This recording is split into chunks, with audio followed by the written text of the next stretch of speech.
what's the alternative? Like, let's say I don't do this, I don't make this planner, I just quit this business. Like, what do I do? It's time to open your mind and expand your empire. You're listening to The Ted Huff Show. Join in for stories that embrace imperfections and become the inspiration you need to achieve true greatness in your life through actionable progress in the pursuit of self-discovery, self-improvement, and self-purpose. Where will your story take you? Now let's get it started with the man himself, your host, Ted Huff.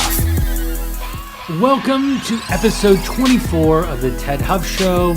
We have Elvis Del Rio, a 19-year-old entrepreneur and creator of the Posimistic Planner. In this episode, you'll learn how he went from following the crowd to a man on a mission to make 8 billion, yes, billion people happy. What's going on, guys? My name is Elvis Del Rio. Yeah, I'm just hyped for this interview and with my boy Ted, and I'm ready for this. Let's do this. All right. Well, so I had to do some good product placement so y'all can see right here. We've got the Posimistic Planner product placement right there. So we'll put links in the show notes also for you to get access to it. It is located currently in my favorite things inside of tedhuff.com. So we'll have links to that so you can get to it and everything. And that's where we're going to have all that information. Elvis, I appreciate you hopping on the show. Dude, you and I have gone back and forth, and it was great to actually get to meet you in person at the Build Your Empire event earlier this year. I mean, you're being 19 years old. When I was 19 years old, I just joined the military. I was still really, really just searching for that thing.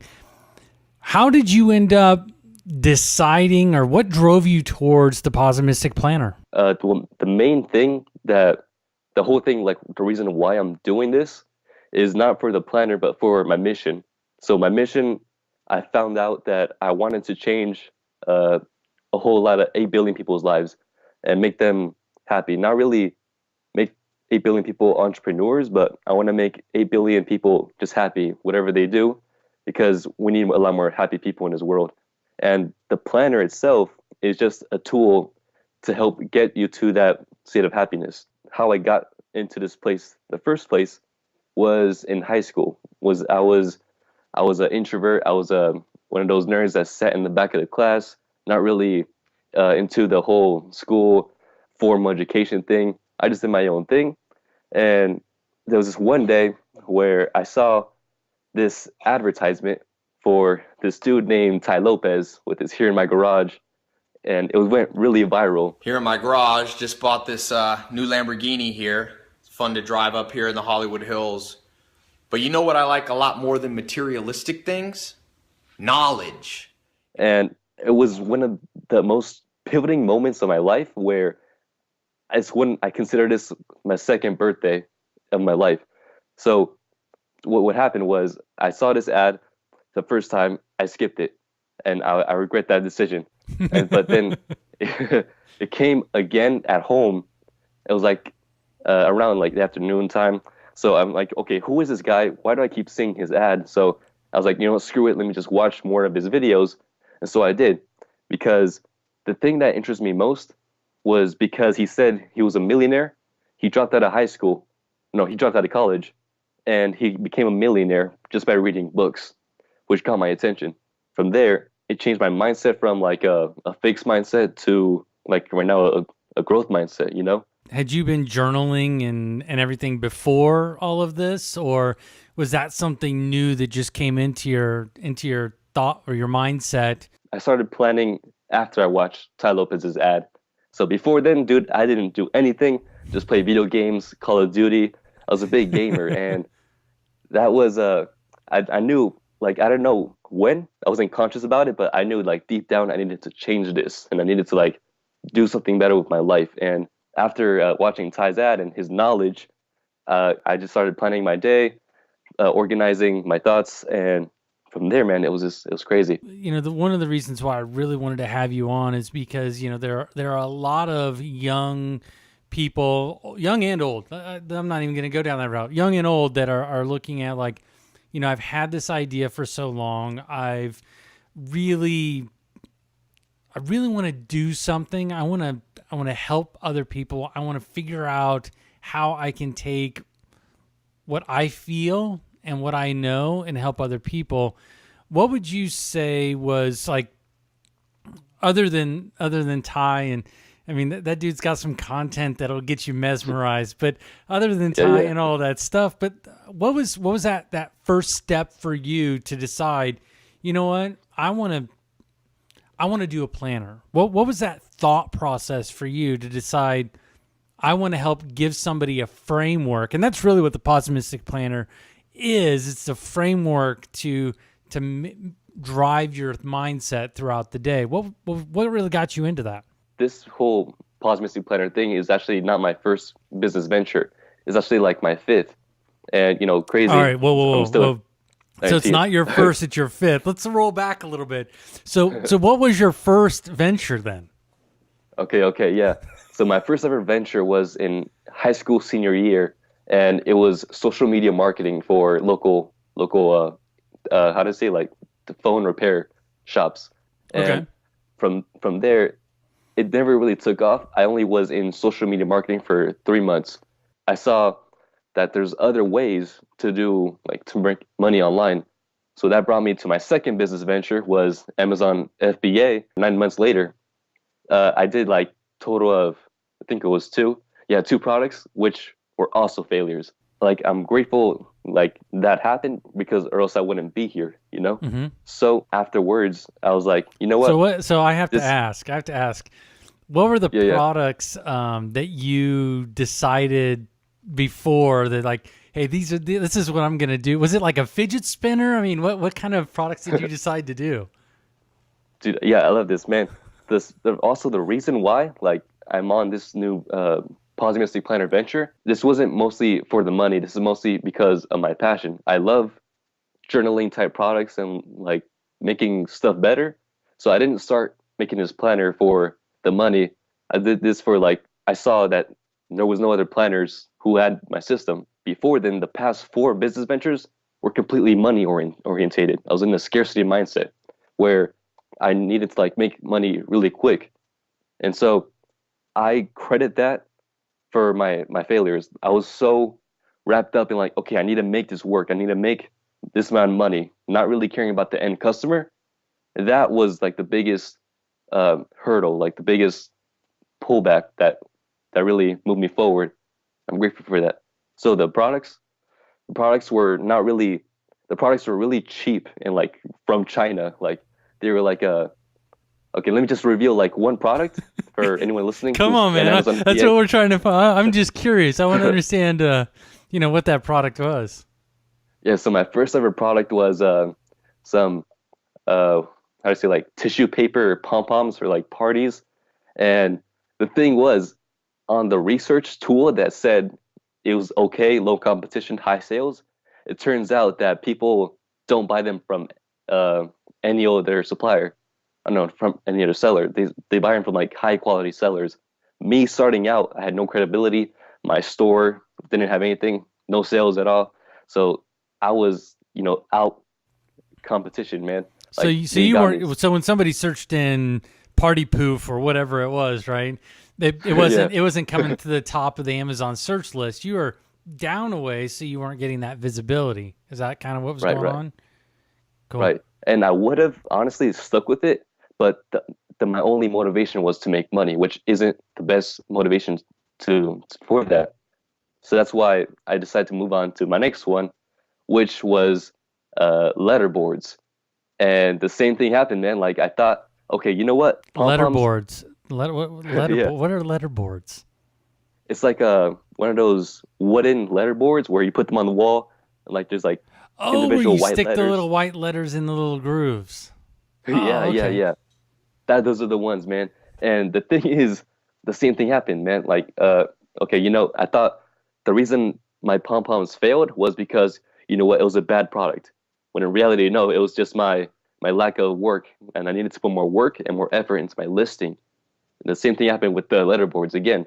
Like, no one bought, no sales. I had 50 units I bought for, like, $1,000, and I just had to, like, ask Amazon just throw them away, because it was too expensive for me, like, ship to my house. So there's no other option to like just my next two business ventures were really quick. I decided that you know what, Amazon FBA is not for me. I'm gonna try Shopify drop shipping, and then yeah, I got the I'm not shiny I'm not object syndrome. laughing at the fact that you did Shopify drop shipping.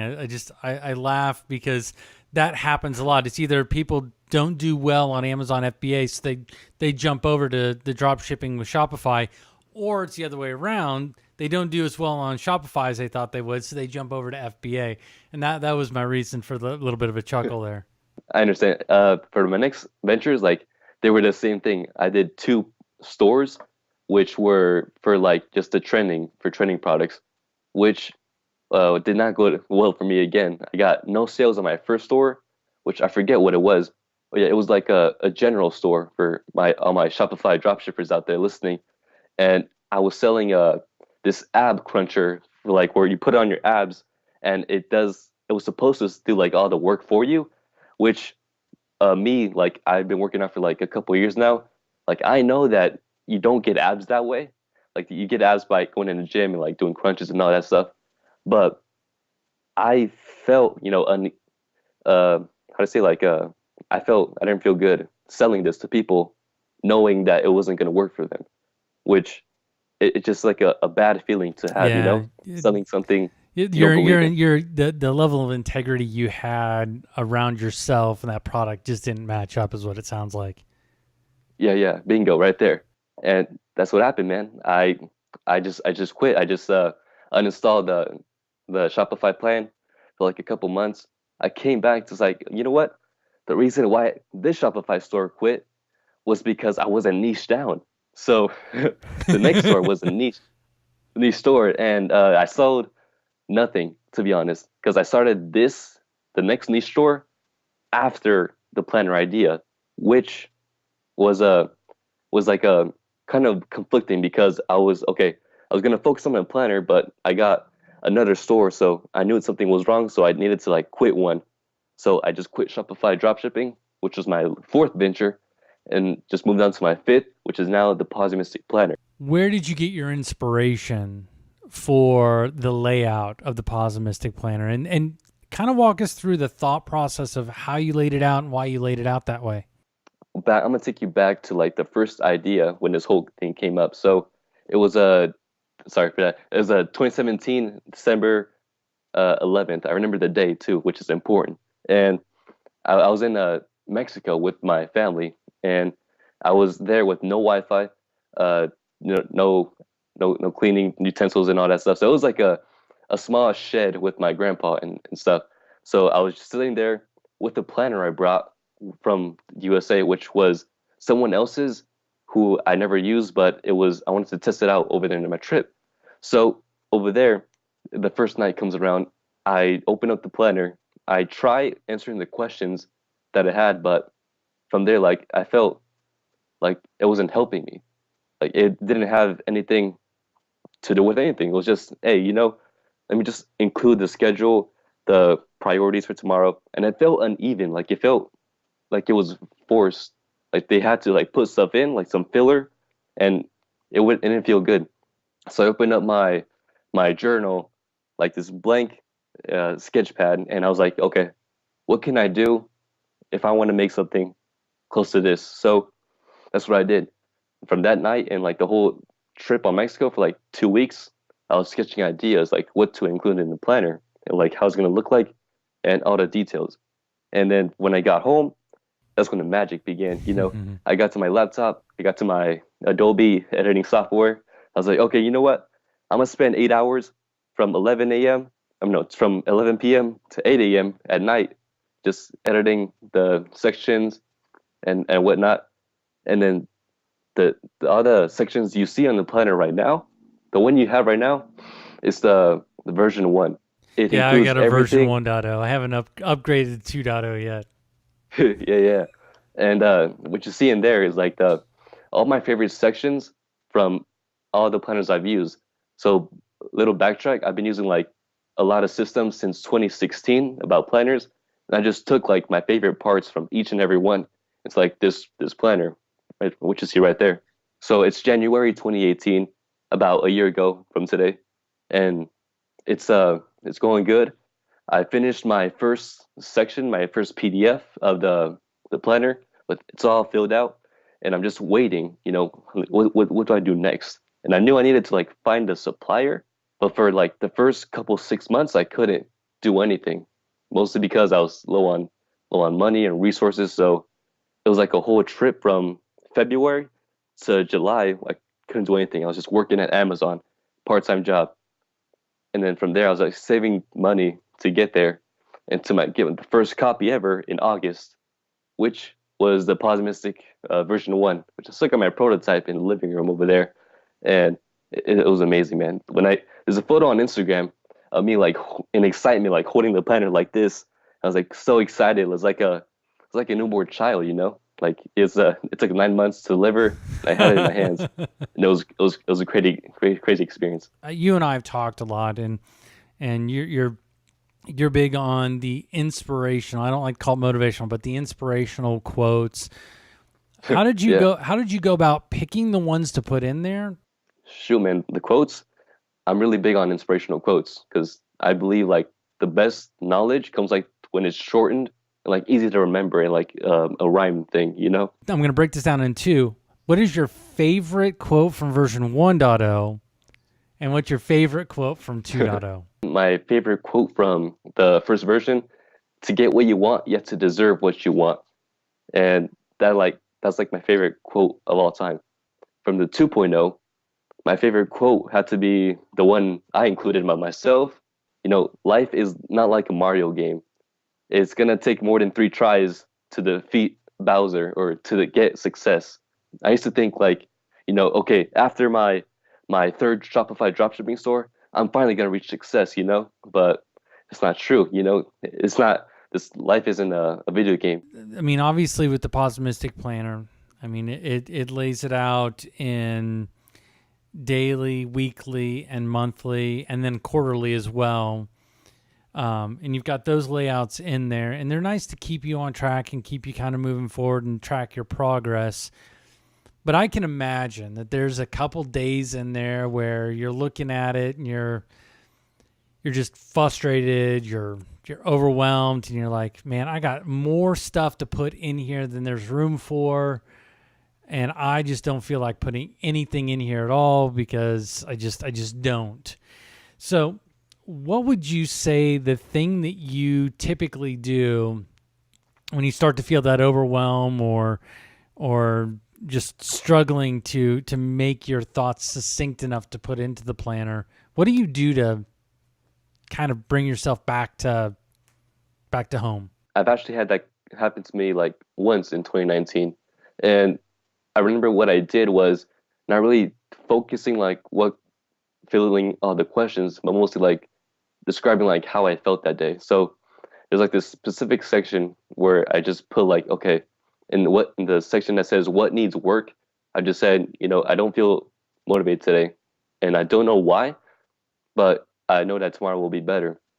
So filling out the planner, like I didn't really fill out every question, but the main thing, like to anyone listening right now, you don't feel like you need to put an answer for every single question that it says on the planner. Put out like the ones that you feel will make you that are just right.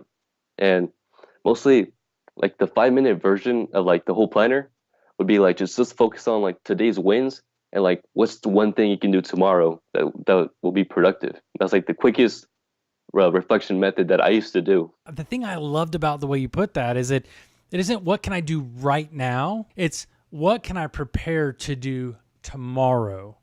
And Right, although right. that may sound like procrastination, it is definitely a way to plan for success and not give you that anxiety of I've got to do something right now. Because we talk about taking action immediately a lot of times, and there's nothing better than taking action immediately. I really like how you position that. Right. Can I add something else? Sure. So I don't use my planner. That's not the only journaling thing I use. I also use like this journaling pad or like a whole sketch pad where like for each year. So there's a section I have called the brain dump section where it's literally like the whole spread of like ideas or what you're thinking of like on your bad days. I'll give you my example. Like I came home from school, it was a rally, and I feel like no one really liked me. Like I feel like no one was talking to me that day or something. I forget, but I was feeling down that day. So I came home from school. I opened up my journal, and I just wrote in like, okay, what I'm feeling today. Today this happened at school, and then at the bottom I said, I don't want this to be like me tomorrow. What can I do? And then right underneath that spread, that entry, I would give myself advice, pretend like someone else has this problem, and like what advice would I give them? The advice I give myself underneath that entry, I said, tomorrow is a new day. If you can figure out how to take yourself out of the equation, that makes it a lot easier to help, because we all, like for myself and probably yourself and others, when it's our problem, for some weird reason, we think that our problem is unique to us. We don't realize that same problem other people have had, other people are having, and we truly feel that I am the only person in this entire universe that is feeling this right now, and no one else could understand it. Building up that ability to step out and say, if my best friend were in this situation, what would I say to them? Because we can give other people advice and give them direction a lot of times a lot easier than we can ourselves. And I love that. That is an awesome thing to share. Yeah, I'm happy to share it, man. So, I do have other sections I have, but for anyone like listening right now, feel free to search up my Instagram at Elvis Del Rio 1 and like send me a DM anytime, any questions at all. You'd mentioned being an introvert, the one that's sitting in the back of the class, just basically from what I understand is just kind of doing the bare minimum to get yourself moving forward. How would you describe life and growing up before then? What was it like up to that point where you decided you were going to do the entrepreneurial thing? Have you ever watched the movie The Matrix? A couple times. Okay. And I'm guessing like your audience also listens to it too. But what I felt like from ages 1 to like 16, I feel like I was in the Matrix, like in the blue pill world. Like I was so in the system where I literally owe everything I have right now to Ty Lopez for opening up and giving me the red pill. My whole life back then in the blue pill state, I grew up in a in a middle class family in an apartment. I was just going along the things, like going along like the things that everyone else is doing. So I hung out with my kids in the neighborhood. I played Call of Duty, all that things. And honestly, it feels weird like to be here, Like I'm not the same person I was just 3 years ago, and it was crazy. Honestly, like age 1 to 16, like just going through the system and waking up a red pill, like just back in 2016, which is crazy, man. It's amazing how many things can change in 3 years. And we always overestimate, and I've heard this, and you've probably heard this, we always overestimate how much we can get done in 1 year, but totally underestimate how much we can get done in 3 or 5 years. And this is a huge change, going from the guy that's going to school, coming home, playing video games, going to school, coming home, playing video games, to someone who, and I think it's important for everybody to understand, is that, dude, you're still in the hustle. I mean, you're like deep in the hustle. You've got your job that's still funding a lot of the stuff that you're working on. You just hit, what was it, last month or the month before, you hit your 100 planners? Yeah, 100 orders. 100 orders, yeah. But you're still doing that side thing. How do you keep yourself motivated to keep putting it in, to keep driving forward, knowing that it could be pretty easy for me just to go and work at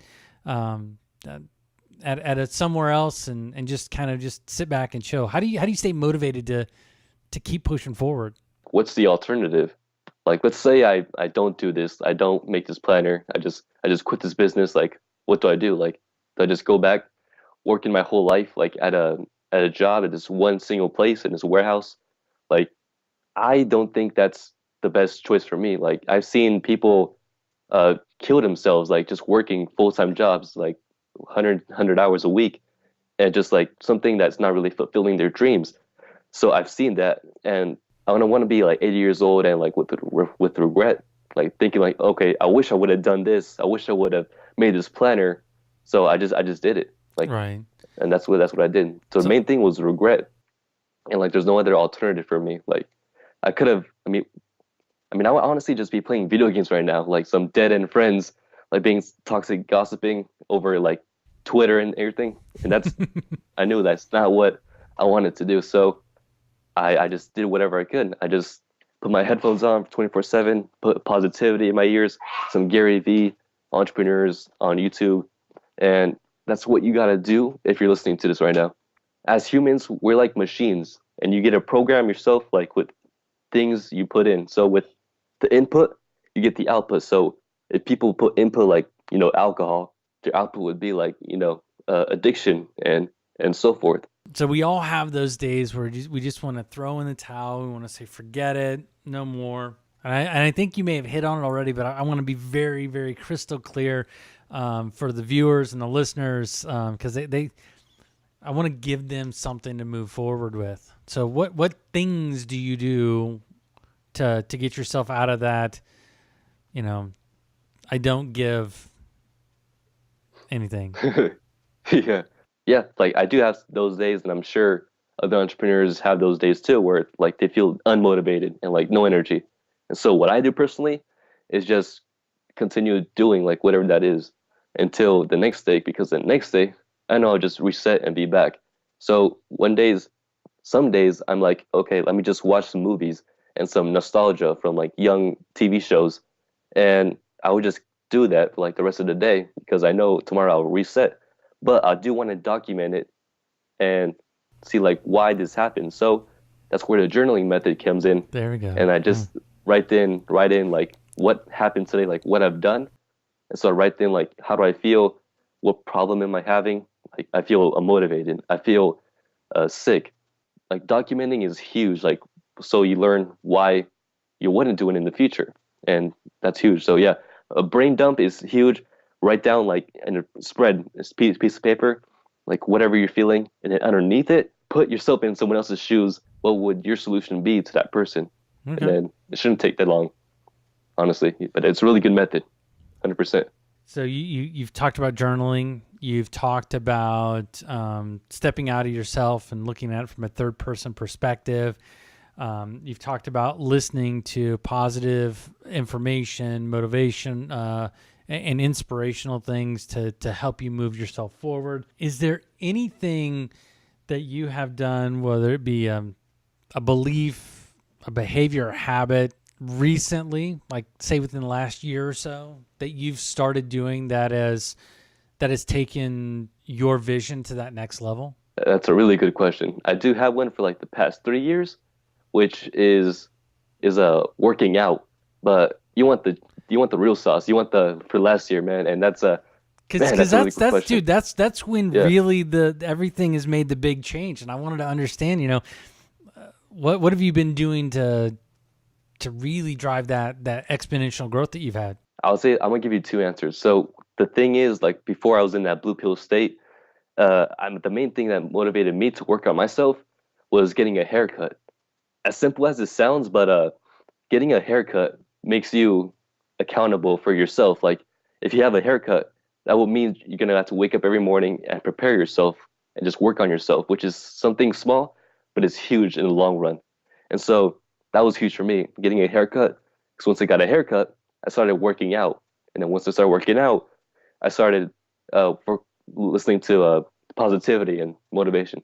Once I started doing that, entrepreneurship, once I started doing that, the Posimistic planner. And it was just small dominoes, which includes probably hit the big domino, And honestly, my second answer for like the last year, something small, but just honestly planning every day.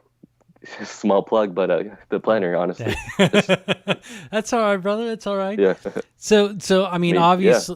obviously, Ty's known for his garage full of books, and being one of the investors in Mentorbox and a whole bunch of other things. You had already mentioned that you were blown away by being able to bring stuff in by reading.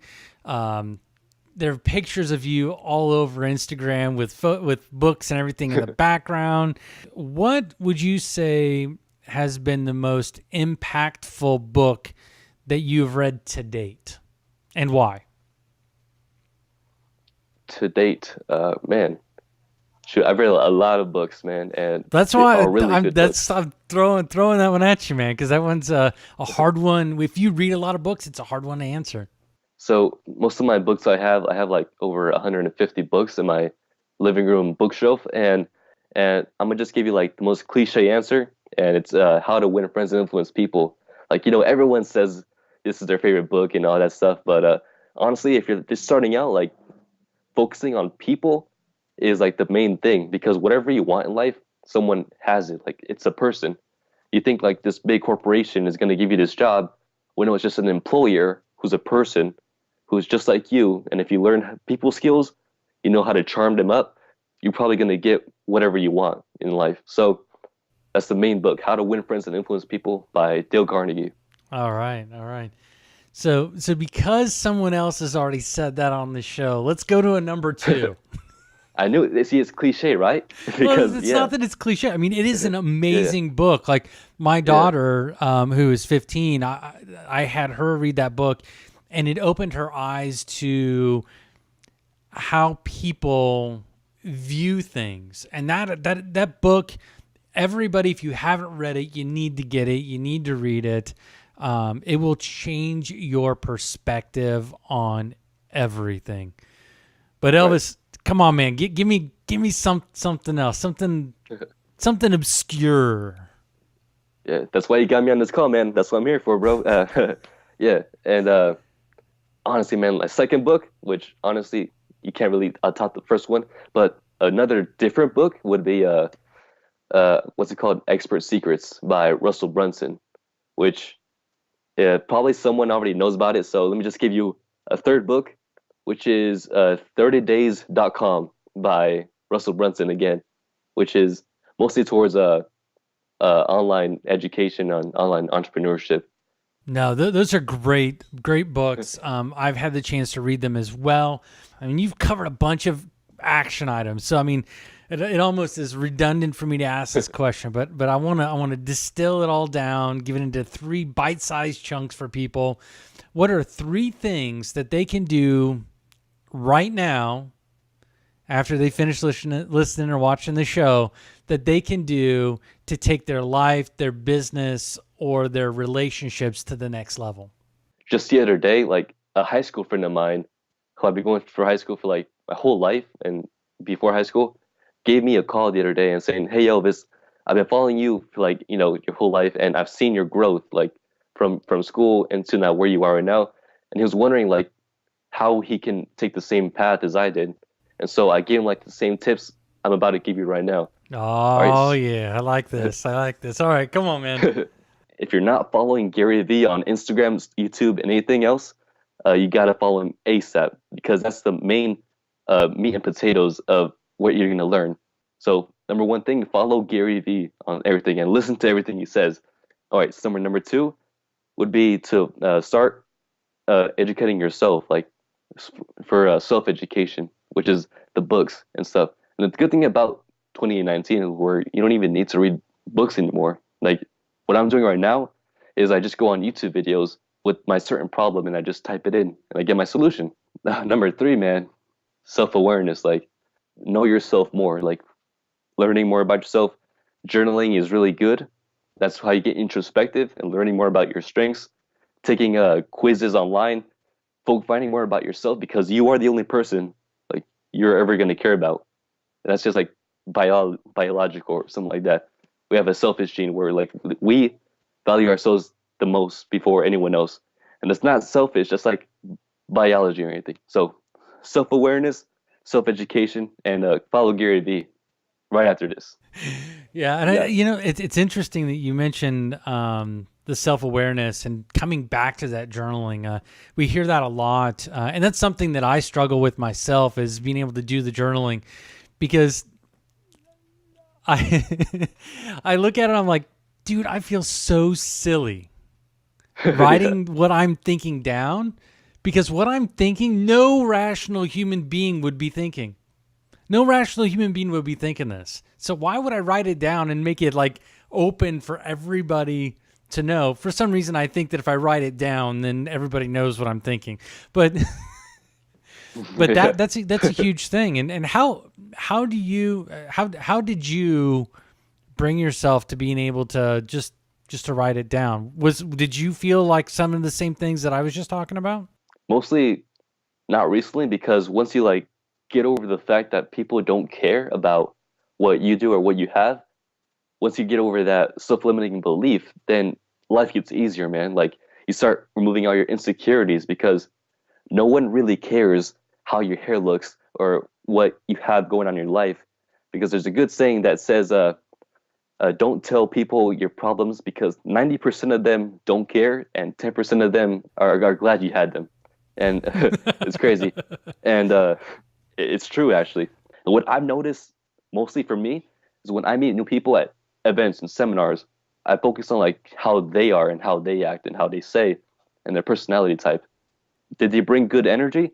Were they interesting? Were they trying to sell me something? That's what I pick on most, versus their hair or anything. They could look ugly, they could look whatever it is, but if their message is clear, if it's and it's attractive, then that's the number one key factor of all things. What's the best way for them to see what's going on, and also reach out to you if they have any questions or need a little bit of input from you, man? So number one place is Instagram by far. It's you can follow me at Elvis Del Rio 1, and honestly, like, you could just send me a message and I'll reply to everyone. You could try to sell me something and I would just be like, hey man, what's up? And if you need any help, I'll always reply to you and whatever it is. So don't be no stranger. Feel free to send me a DM. Well, Elvis, I appreciate it, man. This has been great. Very, very insightful, very helpful. I know this is going to help some people out there. Thanks again for joining us. And I'm always looking forward to the next version of the Posimistic Planner. Right. Thank you for this interview today, man. This was amazing. I needed this in my day for my energy. That's it for this episode of The Ted Huff Show. But we know you're wondering where you go from here. TedHuff.com makes it easy for you to get notifications for new episodes, specialized contests, exclusive giveaways, and upcoming events simply by signing up for our mailing list. You'll get access to all this and more by visiting TedHuff.com. That's TEDDHUFF.com. Until next time, open your mind and expand your empire right here on The Ted Huff Show.